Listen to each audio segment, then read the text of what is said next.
You're listening to an Airwave Media Podcast. Feel like who art Ed? We'll try to splice it. Who art Ed? Mr. Wood art Ed me. Yeah. Either way, it's ambiguous. It works on so many levels. I know. That's off to a great start. Welcome to Who Arted, weekly art history for all ages. I'm your host, Kyle Wood, and today we're going to be talking about Yves Klein. And I am very excited because my guest today is a fellow art teacher and someone who I have considered to be a sort of distant mentor, even though he's been unaware of it, because I have been listening to him and reading articles for years. Welcome once again, Tim Bogatz from Art Ed Radio and the Art of Education University. Well, thank you, Kyle. I am super excited to be back on the show. When you reached out and said, "Oh, let's talk about Yves Klein," I was like, "Yes, we need to." I don't know. You and I were talking off air just a bit ago about how there's not a ton of work to talk about, but yet I still think he's made some incredible stuff and was actually pretty influential. So hopefully we can make this an interesting one. But thanks for the invite once again. And like I said, I'm thrilled to be back here. And I'm like I said, happy to have you as always. And so now to get into it, as you said, Yves Klein had sort of a short but very memorable life and career. He was born April 2nd, 1928 in Nice, France. His parents were both artists. His mother, Marie, was part of the Art Informal movement, and I feel like this is a good time. Are you familiar with the Art Informal movement? Because that was one I had to look it up. So last week when I was doing a little bit of research for this episode, it was literally the first time I had heard of that. So I'll just go ahead and say, no, I'm not familiar. Yeah. So it's one of those obviously smaller movements of art history that it's not front of mind. I recognized the term, but could not have defined it at the time. Couldn't tell you that anything I first about read it. But basically, the Art Informal movement was part of that. I lump it in with like surrealism and Dada, that sort of against the rational composition and those traditional formal aesthetics. It was very experimental. And I feel like that very perfectly foreshadows what we're going to get into throughout this story. His father was also an artist. Fred Klein was a post-impressionist painter, which I think most of us are much more familiar with. I was going to say much more traditional. Yeah. So interestingly, I guess I got to say which Klein, because I was going to say Klein, but Yves Klein studied a lot of things and not just art. In fact, his first passion was not the visual arts. His first passion was judo. Yes, this is like my favorite fact about him, because not only did he love judo, he was really, really good at judo. I think he got to like fourth level black belt, like a literal international master. Like he studied in Japan and was like, I don't know if we want to say a worldwide phenomenon, but he was very well known for his judo skill, which I just love.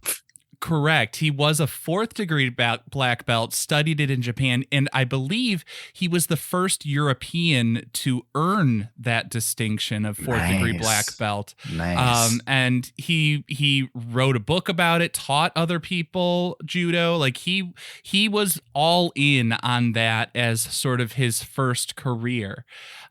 He had other passions for, jazz, of course, in the early to mid 20th century. Obviously, like every artist, loved to read literature. And I guess he was also into Eastern religions, which kind of makes sense. There was always a little bit of like a mysticism about him. And I've read that related to his judo, he sort of built some mythology around himself, claiming he could levitate and had learned all these other things that, the rules of gravity did not apply to him after he had attained that fourth degree or fourth level of black belt and stuff like that, which I always love someone who is willing to just make an absurd boast. Why not? Why not? Like you said, it's all about just sort of building the mythology around it. And then, once you have that established, then you can really get away with anything as an artist, which I'm sure we'll talk about here. Yeah, I mean, I feel like a lot of the reading that I was doing, I was reading this stuff. Speaking of mythology, I came across all of these stories from interviews and things that had been passed down that I'm just like, I'm not sure I entirely believe this, but, like, as someone of Irish descent, I'm not going to let the truth get in the way of a good story. And one of those great origin stories is, he says, growing up, he was obviously, his parents were artistically inclined, but so were his friends. And so he said one day he's at the beach in Nice, and he and his friends, Claude Pascal, a poet, and Armand Fernandez, another visual artist, decided to divide up the universe amongst themselves. Claude claimed language, Armand the animal realm, and Yves took the sky, saying, "The blue sky is my first artwork," which, again, I feel like that is something, that came about much later in his career, but it's just such a perfect story. It is. I want it to be true. Yeah. Oh, absolutely you do, because that's something that just sort of was a through line for his entire career. Just the idea of the color blue, obviously, but also just this idea of infinity, just like these things going on forever. And, a lot of times you see that where, this he'll come up with a painting or a sculpture and it's like the blue is all there is. And so, the idea of, the sky being an artwork, really resonates and like you said, sort of sets up the story for a lot of his later work. Yeah. And I guess in 1949, he moves to London, and that he apprenticed at a frame shop, and that's where he starts to get acquainted with like pure pigments, including gold leaf. I didn't realize this because like my art history survey courses and stuff way back in the day, you read the paragraph about Yves Klein, and it's just like International Klein Blue. He did lots of monochromes. Yeah, lots of monochromes, and like you said, he loved his gold. Like I have a story about gold later on that I want to tell, but yeah, he loved his blue, obviously, but also gold and also other monochromes. Okay, I just got to say, you can't throw out that you've got a great story and not share it. I promise it'll come later. We need to talk when he gets more into his conceptual stuff, and I'll share the story about what he did with his gold. Okay, so we've got a nice teaser for something coming up, but he starts experimenting with pure pigments, and I have read that actually like this work with pure pigments, because as you and I both know, when you're working with pure pigments, sometimes there are not so healthy chemicals involved in them. For sure. That may have contributed to his early death, because he passed away, sadly, just in his mid-30s. But back to the part where he's still alive. The late 1940s and 50s, he's working on monochrome paintings. Mono, of course, meaning one, and chroma meaning color. So it's all just one color. Like, which I feel like so many people were doing that in that day. You know what I'm saying? Like, it was Yves Klein, it was Robert Rauschenberg, it was, like, how many different stances on there can you have on a monochrome? But yeah, he did it. Sure. His big ones were the blue. He also did a lot with pink and gold, as we've already alluded to. But he didn't just stop there. Like, he liked to experiment, and he actually worked with a chemist, Edward Adam. I'm sure it's like Edward Adam or something like that. But they developed, as we've said, International Klein Blue. It's his trademark color, literally trademarked in 1957. And basically it's just this super saturated blue. Well, can we just appreciate the brilliance of just like creating your own color and trademarking it? Like it's incredible to me that he would think to do that. And like you said, it's not just any color. It is like it's so rich and it's so beautiful. I don't know if you've ever seen International Klein Blue in person, but it's just gorgeous. Like, it pops off the page in your art history book, but then when you see it in real life, you're like, this might be the most beautiful color I've ever seen. Like, it's absolutely incredible. And yeah, I just have a lot of respect for him for just thinking to create his own color and then trademark it. I think that's brilliant. See, I'm conflicted on that because, in all honesty, like, I love a good blue. I've seen Yves Klein blue in person, and nothing compares to the in person. It's one of those things that just the reproduction cannot capture it, because literally you cannot get this blue anywhere else. Right. But and I love a good blue. I absolutely love a good blue. I feel a little conflicted, though, because I feel like it's a little bit of like the Stuart Simple, Anish Kapoor kind of thing. Yes. Where it's like, I hate the idea of a color being walled off and blocking others from using something. I feel like developing your own blue, hats off to you, even though it's, let's face it, it's basically ultramarine, Right. but he got something with these synthetic polymers to get it this ultra matte, which helps with the saturation and all of that sort of stuff. And I respect that. I wish it hadn't been, well, this is my color and you can't have it. Fair. Yeah. And the history of blue is actually something that I have always found really just absolutely fascinating, with the idea that, ultramarine used to be more valuable than gold because... Yeah, I was going to say, it used to be super valuable, right?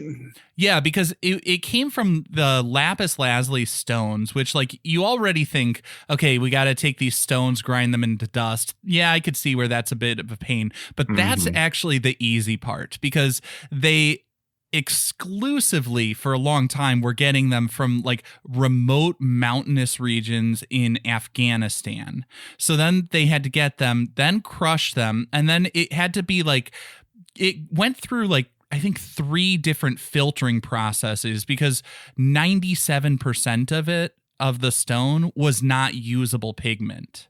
And so, like, it's just this incredibly labor-intensive process to develop it. And so, actually, the country of France had a contest. They offered a prize of, I think it was 6,000 francs in the mid-19th century for somebody who could create a synthetic ultramarine pigment. And that's where we get our Prussian blue. I think it was Prussian blue that came from that. It was. I actually just learned about this not that long ago. A non-art friend was telling me about like the history of Prussian blue, and it was the first like synthetic blue pigment. I was like, I had no idea. Oh, it's fascinating. Yeah, and that's why, like, if you look back in the Renaissance, artists actually would have in their contract how much ultramarine would be used and where. And so, like, it was only on sacred subjects, like, Mary would have her cloth be ultramarine and stuff like that as sort of that devotional thing, And so to bring this whole thing full circle, Klein actually would talk about how he saw blue as sacred. He talked about claiming the sky, but he also saw the blue, gold, and rose as symbolic of sort of a holy trinity. And so going on, like I said, he created his own blue. He loved a good spectacle. There's that famous stunt with the humans covered in paint as living brushes, creating work by pressing themselves against the canvas. Well, and he turned those into live performances too. So like a lot of people would consider him sort of a forefather of performance art and things like that. Because, he would have his models in blue paint and he would literally like drag them around the canvas to create, I think they're called anthropometries. But then, he would have like an entire symphony there and just playing real weird music. There's one symphony played during one of these performances that was a 20-minute long note, just a single note for 20 minutes, followed by 20 minutes of silence. And that was the entire performance while these people covered in paint are being dragged around on canvases to create the paintings. And so, yeah, like you said, it was a spectacle. Yeah. And I feel like in some ways this is like that era where people started to look at the fine arts world and say like, what is with these people? Yeah, like I'm not, not sure about these people. And I think my favorite example of this, where he's really pushing boundaries, was 1958. He held an exhibition called The Specialization of Sensibility, and it was just a blank-walled, empty gallery. And he had a line going down the block. He welcomed people in like 10 at a time just to see an empty space. And, and then just to take it to an absurd level that shows like he was doing more than just a little prank, showing them an empty space. He also served them drinks that were specifically formulated so that it would make their urine come out ultramarine blue. Oh, no. I had not heard of that before. Yes. That's incredible. Okay, but the empty gallery does give me a good segue into my gold story, because not only did he do this empty gallery as an exhibit, he later went on to sell invisible paintings. He would sell empty space as his artwork. And so he would line up the buyer, and he would insist that they pay in gold. Okay. And so they would have to get, nuggets of gold, chunks of gold. I don't deal with gold. I don't know how it comes, but they would bring the gold, and then he would write out like a certificate of ownership, and they would meet by the Seine River, and then they would give him the gold. He would give them the certificate of ownership for this non-existent painting, for this invisible painting. And they would hand him the gold. He would hand them the check or the paper, and then he would insist that they burn their certificate of ownership. And then as it's being burned, he would take the gold and throw it into the river. Okay? And so they exchanged everything, but then 30 seconds later, there's no proof that they've ever owned this invisible painting. And it just fascinating to me that A, people would go for that, and B, that he just decided to throw gold into the river because he didn't really want it, I guess. Wow. Now, on a related note, just a fun fact that reminded me, are you aware that there is a museum of non-visible art? No, I've never heard of this. Yes, some artists created a museum of non-visible art in New York, and it's just, oh my word! It just has like title cards for you to imagine what's there. See, yeah. I'm not even sure if I would go to that. I don't know. But it's just one of those things where it's like, 70 years later, we're all rehashing Yves Klein's. I'm just way ahead of his time. Yeah. And so I guess after the break, I want to always talk about a specific work. And I think there is one piece we've been kind of alluding to, some of the stuff around the margins. If you went way back, we actually mentioned this, I think the first episode I had you on. So after the break, we'll talk about Leap into the Void from 1960.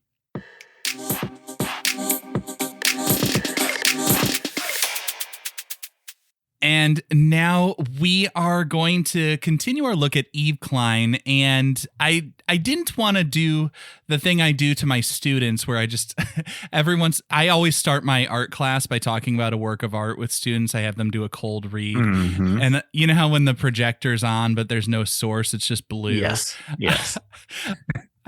I've been known to just have that on and then be like, oh, I'm sorry, that's a mistake, and then switch it to an Yves Klein blue.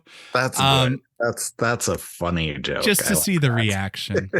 But I think there's a little bit more to discuss with Leap into the Void from 1960. This is a photograph that he created seemingly to prove his claim of levitation. Now, as you're looking at this piece, what's jumping out at you?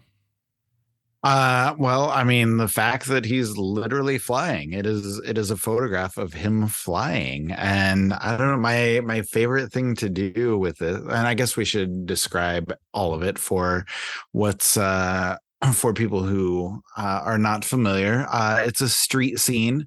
There are buildings on the left side. The right side has trees, foliage, street, person riding their bike down the street.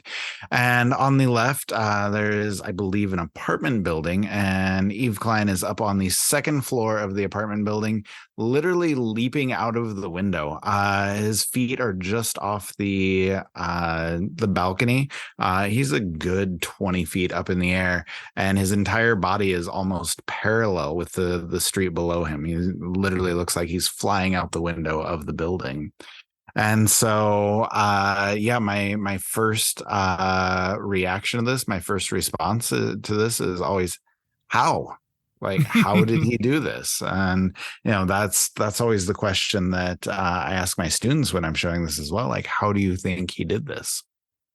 And, just before we go any further, now that I've made you do the work of describing what the piece looks like, I will also point out, if you're listening on Amazon, Spotify, or anywhere else that supports episode-specific cover art, I will put this image in the cover art for this episode.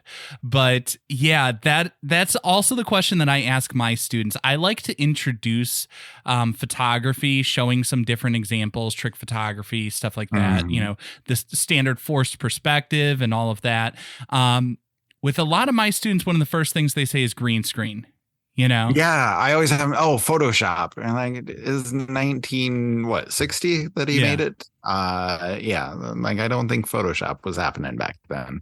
Yeah, and for those who don't know how he achieved this, he literally did jump off of there.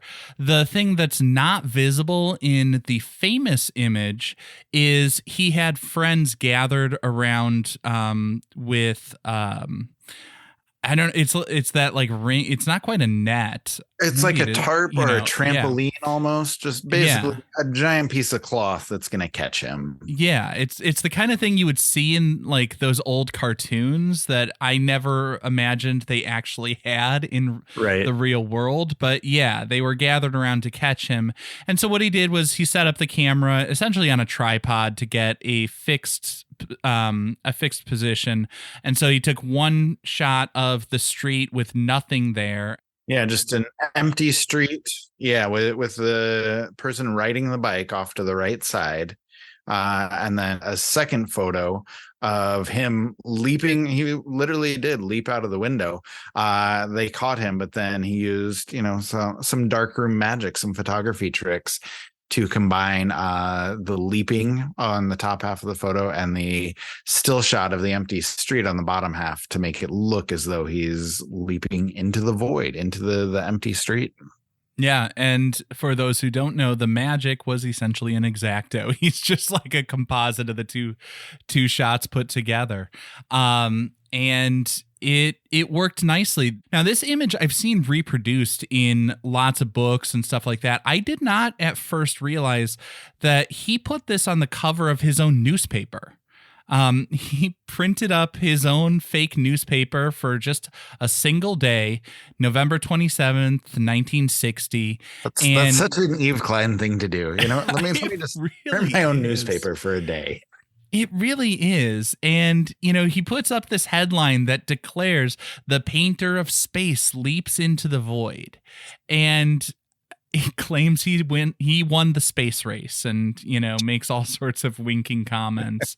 But I think what's really telling is as he talked about stuff, I always find it frustrating because I never know like what he is saying earnestly and what he is saying sort of tongue in cheek, because he talks about leaping into the void and that he is doing all this stuff. And, obviously there's a certain amount that's absurd there, but he also talked about how as an artist, he's not simply painting or representing the void. he's out there. He's becoming a part of it, you know? Well, and he talked about how he never wanted to use lines in his artwork because lines are constraining. You know, he didn't want the color or the space or anything to be hemmed in. He wanted to just think about things being able to go on forever. And so, yeah, there's this weird mix there of, like earnestness and also just some weird boastful stuff that's kind of out there, and it really is, it's tough to tell the difference sometimes. Yeah, because he would say stuff that's really sort of thought-provoking about trying to not represent but be out in there, and like you said, his talk about lines being constraining, and then he would make these absurd comments about how he hated birds because they put holes in his most beautiful artwork, the sky, and it's just like, I gotta call for a timeout. Like, are you okay, dude? But in this work, I do grudgingly have to say, there's something kind of beautiful about this. There's a commitment to the bit and a willingness to push it further than like anyone else was willing to go at that time. Yeah, absolutely. And I think that, that's some of the power behind his work, because he is willing to, for lack of a better term, to dive in where people, would not generally go. He's doing things that no one else is doing. He's pushing them beyond where most artists would generally go. And so he really is pushing the limits on what can be done with performance art, with painting, with how we talk about art even. And like you said, I think he deserves a lot of props for all of that. Yeah, and the thing I keep coming back to as I'm looking at this, I've been thinking a lot about what we're appreciating in art. On a recent episode, I had the author of a new book, The Mona Lisa Vanishes, and we were talking about how, what we see in the artwork can make it good, but it's the story that makes it great, that elevates it and gets it that sort of resonance. And as I'm looking at this, I'm wondering, do I like this photograph because of what's in the photograph? Or is this because it, to me, feels symbolic of everything that Yves Klein represented in his boundary-pushing artwork and the stories about him and the personality behind him? And I gotta say, I think I'm. It's more, to me, this is just like a symbol of everything that calls to mind everything I know about him. Yeah, it's kind of the culmination of a lot of what he's been doing. And I don't know, for me, I personally, I like the artwork, but one thing that, I've noticed over the past, I don't know, decade plus in the classroom is that, when I first saw this photograph, I was like, oh my God, how did he do this? This is incredible. And now when kids see this, they, there's just so many photo editing tools and so many ways to create stuff. It doesn't necessarily have that resonance with them. And they're just saying, oh, not a big deal. He could, fake this, he could do whatever. And so I think for me personally, it's about the photograph. I think it's very intriguing. It captures your attention. It makes you ask how. And I love that. But now when people are seeing it for the first time, I don't know that it brings up those questions as much anymore. And so maybe for people now, it might be, like you said, more representative of the entirety of his work, and the stories behind it are kind of where we focus our attention now and where we spend our time now as we talk about this piece. Yeah, I think you're probably right in that, as always. But I guess to wrap this one up, where do you think this one belongs? Is this one for the Louvre? Is this one for the lab? Is this one for the Lou? Oh, 100% for the Louvre for me. Not only is he French, so it belongs there. Like you said, I think he was a very important artist. I think he was influential in a lot of ways, whether that be just simple beauty and creating color and finding effective ways to use that beautiful color, or just conceptual stuff that was pushing the boundaries further than a lot of artists were willing to go. If we can, wrap up that career into a single artwork, I think it was such an influential career that, if this artwork shows that, it belongs in the Louvre. Yeah, I would pretty much agree with that, although I, always try to find a way to disagree with people. I was going to say, every time I come on, you can never let me have my piece. You always need to disagree with me. I think it's not even like a disagreement. It's more of a yes and, because I do also feel like, with his background, developing his own pigments and everything, it feels like there has to be a lab component there too. And I feel like absolutely the intensity with which he applied himself to everything, there's something to be learned from that. Even though, if I'm being 100% honest, when I look at his individual works, I feel like I don't really like a lot of them. I like his blue. It's a beautiful blue. But I also really love the idea of an artist creating their own blue. And I love the fact that, like, twice inside of a month, someone stepped on his pieces in the museum and dragged the blue and left blue footprints around. Yes. But for me, it's like there's these stories and there are these things that we learn from with these pieces. And the physical work is just sort of it's just a cue to remind us of those stories and the lessons learned from this really intense conceptual artist who was working in so many different ways and ahead of his time in so many different ways and influential in so many ways, that to me it feels like it's almost more about the learning that I do from this than the aesthetic appreciation of the piece. Yeah, for sure. That's very well said. Yeah. Well, thank you once again. I really appreciate your taking the time to join me once again. Tim Bogatz from Art Ed Radio. I almost said AOE Live that time, which was a real blast from the past. I was going to say, that was, pushing a decade ago at this point. But no, thank you for the invite. I'm always happy to come on, nerd out about artistry. I love talking to you, Kyle. So thank you. Thank you very much.